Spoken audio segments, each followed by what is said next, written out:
Усім привіт! Renault Kangoo 2, Трейсі там. Спереду автомобіля щось стукає.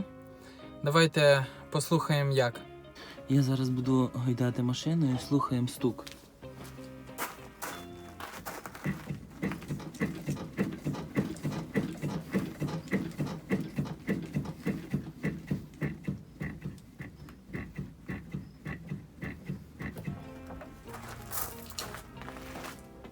А тепер поставте відео на паузу.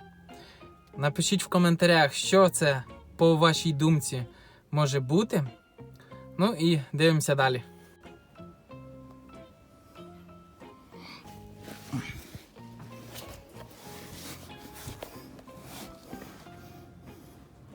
Давай.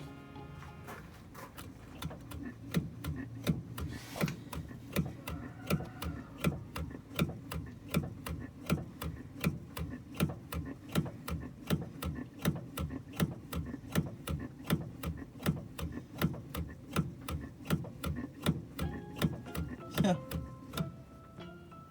Проблема в нас в втулках і стойках стабілізатора.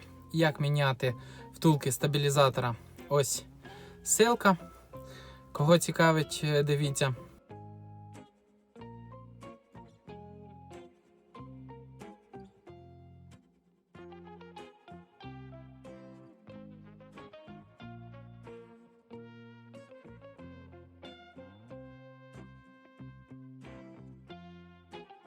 Як міняти стойки стабілізатора? Ось також відео.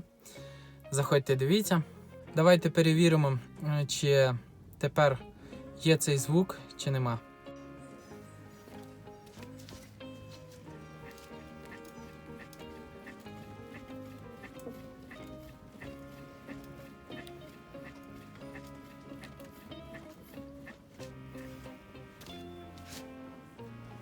Всім удачі, до нових відео.